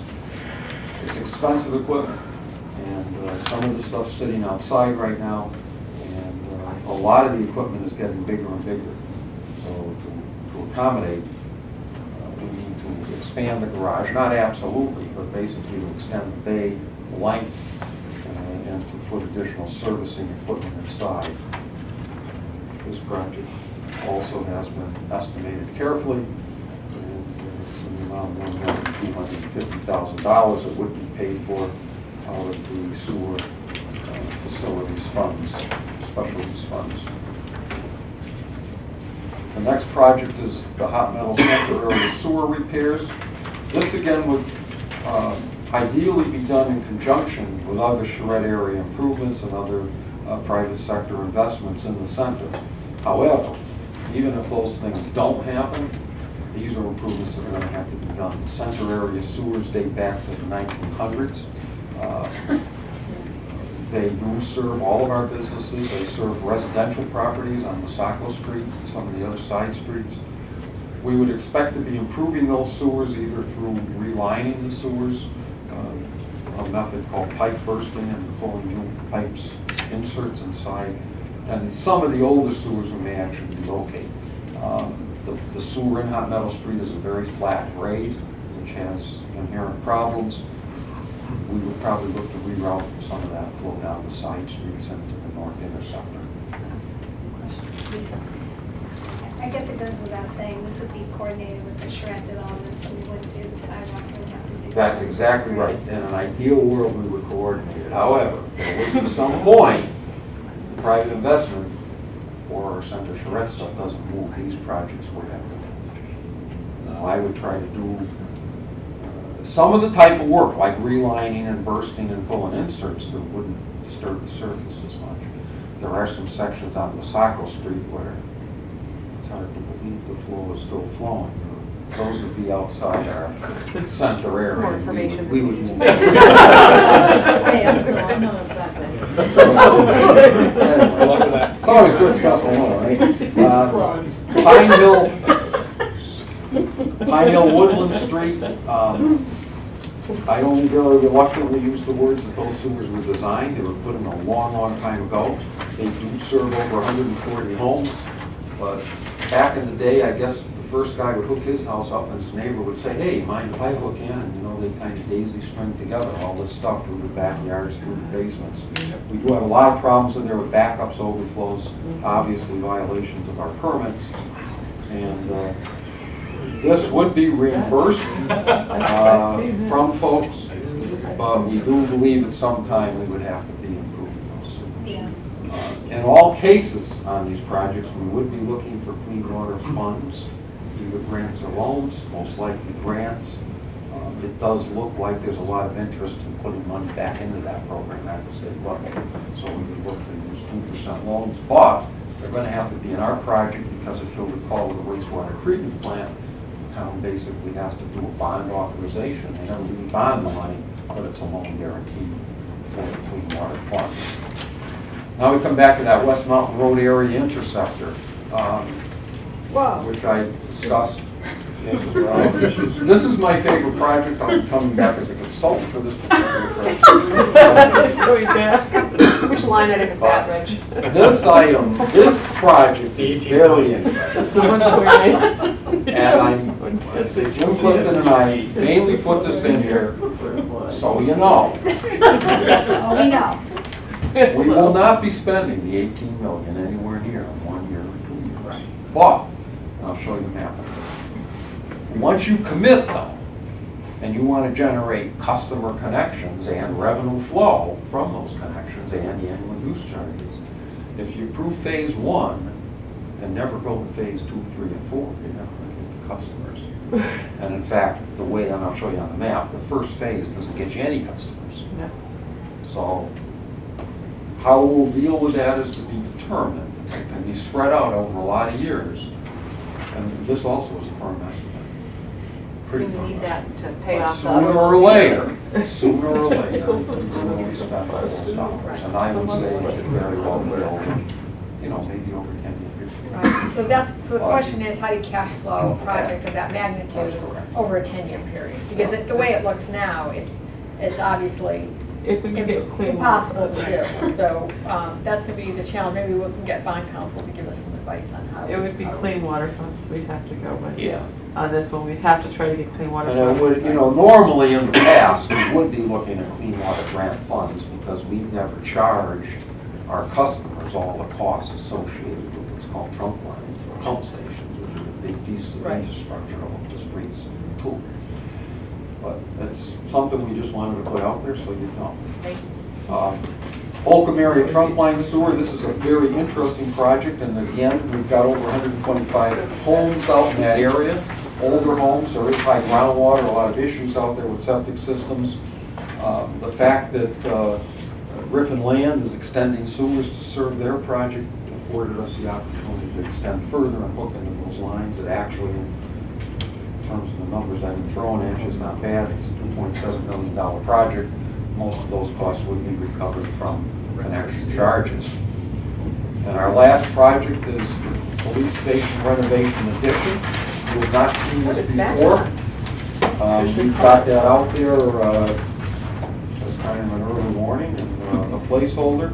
But our original police station was very efficiently renovated and added to in the town office building. It was anticipated to have about 15 for life, and by the time we get out there, 2019, that will be 15 years. The main reasons for needing this, first and foremost, is all the requirements now for interviewing with video and audio requirements necessitate the need for private rooms. We do not have those. We have a lot more female officers coming in. We increase space in the locker, shower rooms. There's additional evidence storage requirements, all of which are going to require space. What we anticipate doing here is reconstructing the administrative offices through an addition on the building and convert a lot of the existing space either to expand some of the functions that are in there to have additional space. Again, this is kind of a placeholder. As we go forward, decide to proceed with this project, we'll have to refine the costs and time. We'll want to bring an architect in at some point, but I thought it was fair that you know this, and the chief and I both discussed this. You can elaborate on it if you have any questions.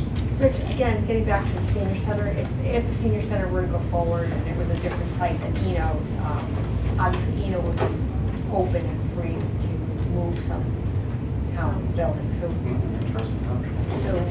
we put this on there as an independent standalone, but as with the Apple Farm, as with some of these other decisions that we make down the road, adding another town building, a senior center building, would have an impact on all these other projects as well, right?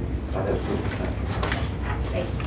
Any questions on the outlying projects, and we'll move to the board of that project?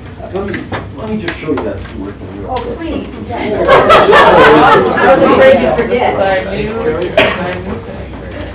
Once I draw the map, you're going to look at it. Rich, I've been waiting 2 weeks to see this. I know. Not a good presentation without that. But anyway, just so you know where these are, this is that whole southwest Simsbury. It is a large area, and it would involve connecting to these existing main pipes. Back in the day, they would have just dug a main line sewer right along Half Brook. We probably can't get those permits for it anymore, so it will involve some pumping. The Holcomb area, just north of the Firetown Holcomb Street intersection, encompasses streets such as Lark, Cardinal, Sagamore, Lark. Pine Hill encompasses Woodland Street and all the Pine Hill streets. They're very old Ensign Bickford sewers. It would involve replacing those lines and tying them into our North Interceptor. And then the center area, of course, encompasses from just about here at the library up to Masako, Squadron, and hooks in the side streets and revamps the stuff that serves the center. Thanks, Rich. And these are really important projects, and maybe we can have some conversations to come back to the board on with bond council, how we fund it, Mary Ann, and then maybe an update with what you know on the clean water fund as well. I will tell you, we cash flowed all these. We're the water pollution control revenue estimates. Right. And these projects, assuming again that $18 million piece is spread out and we get clean water loans, Right. can be funded. So the key is to keep an eye on the clean water fund and the availability. The sewer system funds are very interesting. There have been a lot of discussion about facility connection charges, and we did go through a rather extensive program over the last 2 years to revamp those charges and make it more attractive and fair for smaller residential units. So right now, we've got probably about 500 units approved out there in the books, and they will be paying anywhere from $2,800 to $4,000 a unit to connect. But interestingly enough, those are one-shot payments. If we can get more customers, the really big cash flow comes from the annual use charges of $420 per unit per year. Right. So if the developments keep moving forward, we feel pretty confident with spreading these costs out that we can pay out of those special use funds. Some of the, just a question, some of the larger developments, larger areas that are undeveloped, some of the larger areas. Yeah. What's the impact if those were to develop over the next couple of years? And- The sewer plant as it stands right now is designed to handle our service area, which basically is this dashed gray line. So Thinking any in of the the, center of any Hot of Meadow. the larger areas along Hot Meadow Street, Yes. if additional developments occur in the Powder Forest and in the north end of town, our plant is capable of accepting all. Would there be some upfront funds needed or within? No, any You're of fine those- for that. Okay, Any of great. those projects Just will trying do to- their own extensions.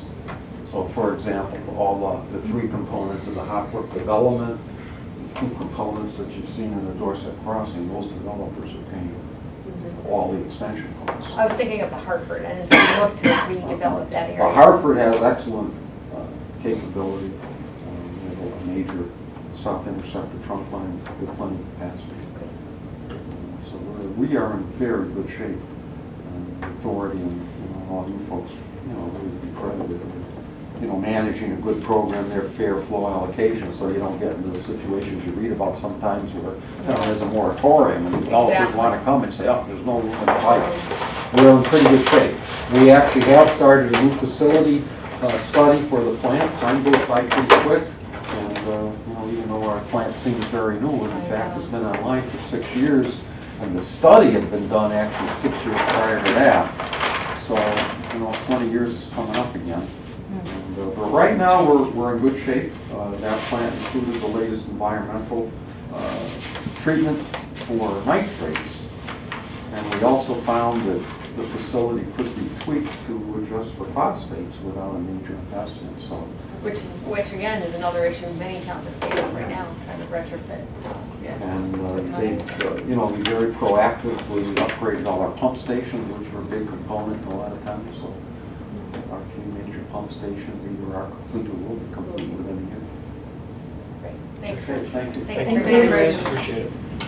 Thanks for being here tonight and going over what's on your agenda this evening. If you want to just walk us through, that'd be great.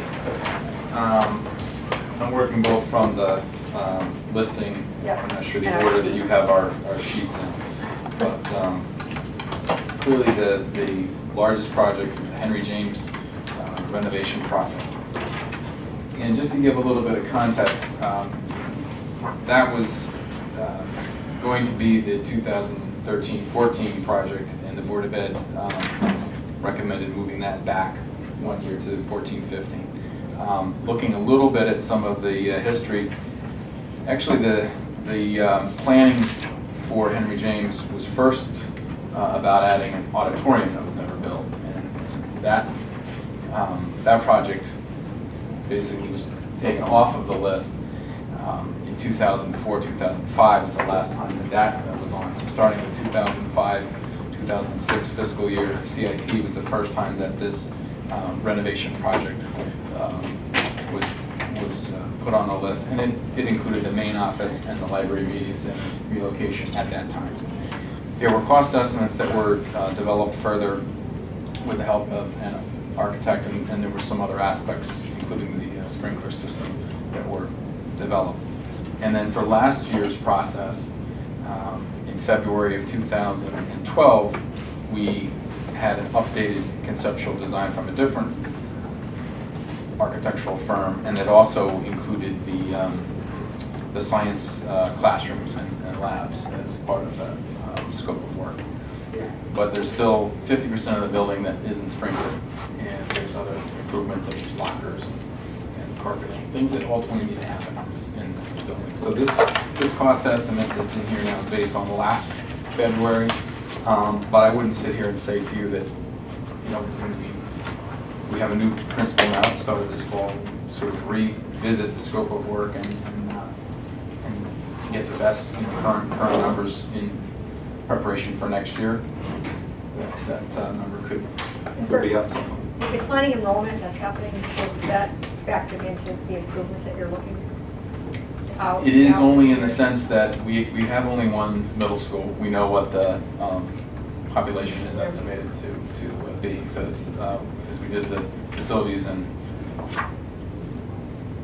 enrollment task force review of all our K-6 buildings, that certainly had a big impact on looking at those. But on this, it's really more of an impact that we would need somewhat less swing space during a construction project. And quite frankly, with some of the science classrooms, you really need a larger square footage per classroom. So while you might lose a net classroom, the fact that the overall class sizes are going down actually kind of helps, not needing to expand the footprint. So there's a small amount of new construction that is assumed, and it was in this most recent concept, it was assumed to expand the library media center a bit by going on the second floor that would be built out over the cafeteria area. The first phase, when this was looked at back in 2006, 2007, I think, was to bump out a little bit of a footprint out of the back. So that's a bit of history on that. But We'll see this project. it's always been a part of this main office locating to the front. So we'll see this project come back with more refinement before it moves forward. Certainly, we are going to need to clearly articulate and define it in the new principle. It gets a chance to kind of make that case. So Brian is very interested in being part of this project for next year. The other project that I wanted to point out that was previously at the head of the line was the central school roof replacement, and based on the annual inspections and maintenance program that we have for all of our roofs, that was pushed out. It's the first roof of this type that we use. So we had a 20-year lifespan, and based on the condition of that, we've been able to push that back several more years. So that's showing up in 2016, 15, 16. So the Squadron Line boiler project was moved forward based on the company that does repairs and maintenance. So that's how those three projects move. We have the tennis court project, and I'm noticing that we have some different, I have two different versions, so I'm not sure which one you all have, but the tennis court project, we did get, this is the first time that that's been on the project list. It had an engineering firm give us several cost estimates. This was one of them. And we looked at repairs, and we've been patching it, and it's just not possible to keep patching the size of the cracks. And it's really, it needs to be rebuilt. And there's some drainage issues there that ultimately have to be improved upon. So that is a new cost estimate that was received with assistance from an engineering firm. But again, it's a conceptual cost estimate. How many, do you have 6 courts there now, so we wouldn't be adding, you'd just be replacing? That's a decision that would need to be made. I mean, how many do you have now? We have 6, So and this then is we just have a we have received a suggestion and so forth that we should build 7 because it helps with the actual tennis match play. But in terms of at least improving what we have there, it would certainly make sense to try to fit the 7th one in. But that's what this cost estimate is based on. It's just So you don't know what the it's additional just- status, what that would do? We don't have that number at this time. So moving out into the next year, the number of projects, I just wanted to highlight that the high school turf replacement was also something that I saw a cost estimate on. Wanted to make sure that that was in there since this was a known 10-year lifespan. That'll be 10 years plus. Is it possible they last longer, or is it really have to be replaced after that? The recommendation is that for safety purposes, you don't expect to get much more than that, 10 years. But like anything else, when we get to that year, we assess it and would obviously. And was that turf, is there any Was that turf initially installed with donations? Not the turf, I think it was the bleachers and that had perhaps some donation So this aspect. wouldn't be something that would have donations as well? Is maintaining what was previously approved by the taxpayers. Also in our list this year, we have the Squadron Line main office project.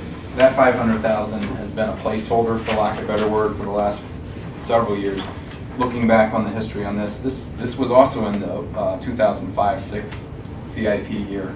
It was a much larger project of estimated at 2.5 million at that time. It included music department, storage, some other renovation aspects, along with the front office, which is the nurses in the main office. So that's something that clearly has been narrowed down, and the focus is really just on that front office. So we'll look forward to getting something more specific once we have the site audit recommendations. The window replacement projects for three schools and the climate control, for lack of a better word, those have been catch-all projects that have been pushed out and pushed out. The window replacement projects, while they be more efficient, the payback is very still pretty far out, as you see in the detail there, estimated payback for that. And the climate control project, that really has been born out of the frustration that many of you probably hear about when we get to fall and spring, like we're going to be this year and later into the season, that we just don't have air-conditioned spaces, and these aren't even air conditioning projects. Primarily, it's large ceiling fans and trying to cool some areas that are not as comfortable now. So those are numbers that I did not originally develop, wasn't part of those two, and certainly can be refined and have been pushed back. Just a question for, I know, just for future discussion, some of the towns have gone to performance bonds on many of the energy efficient. Performance contracting? Yeah, performance contracting. I know Farmington has done a big initiative, and just something, I know the board's never discussed it, but something to look at as we move forward with the bond so tight in the years. A lot of the performance contracting is you take out a loan and you finance the savings, the project with the savings. And a lot of times have really good luck of doing it. So in cases where there is actual savings that you can finance, it might be worth looking at as we move forward. We've started to communicate with our neighbors at your suggestion, and Tom Roy and I have talked about those areas also.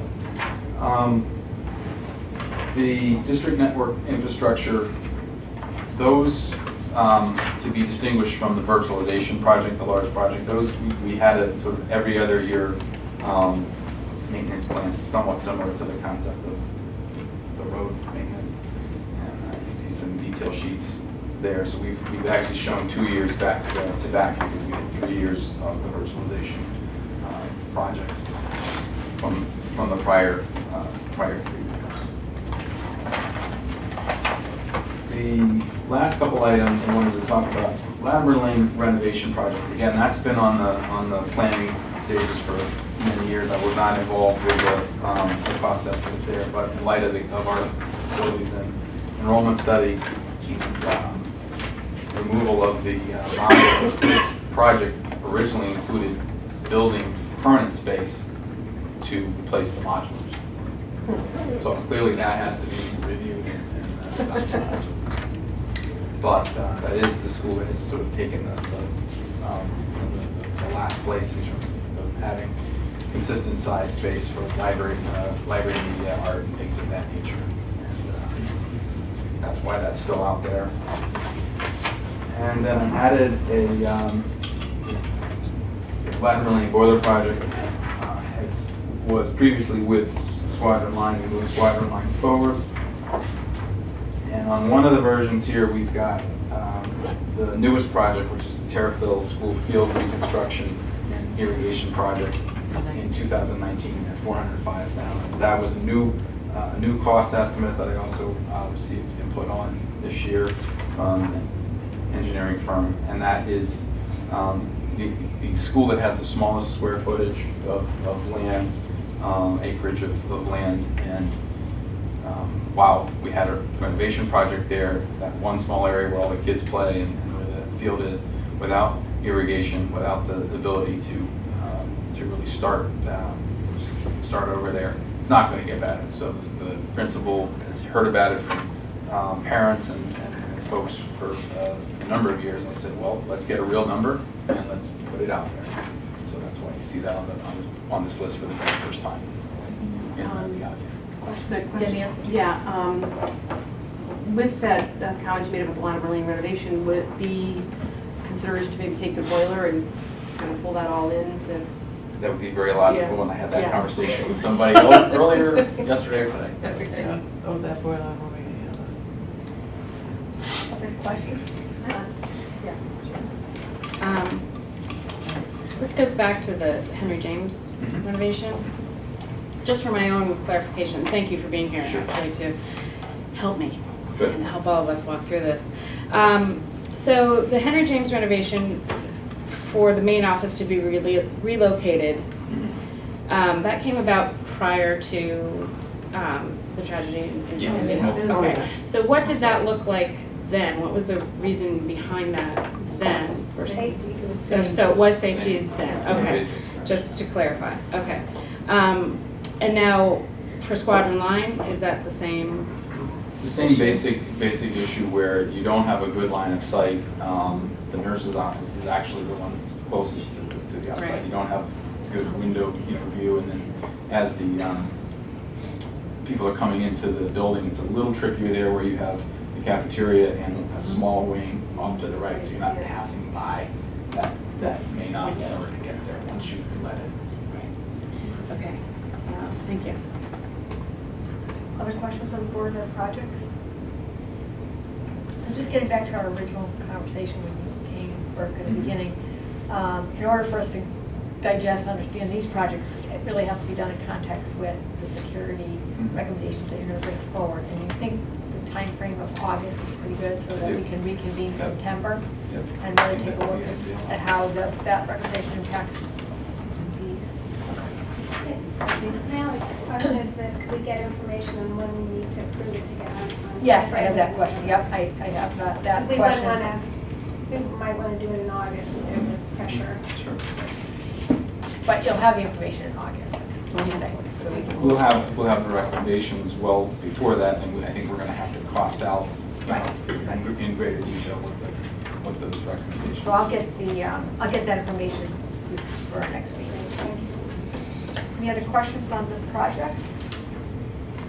I just appreciate you being here. Thank you. Problem. Thank you. Thanks for hanging on. Glad to be able to answer your questions. Any other questions on the capital plan?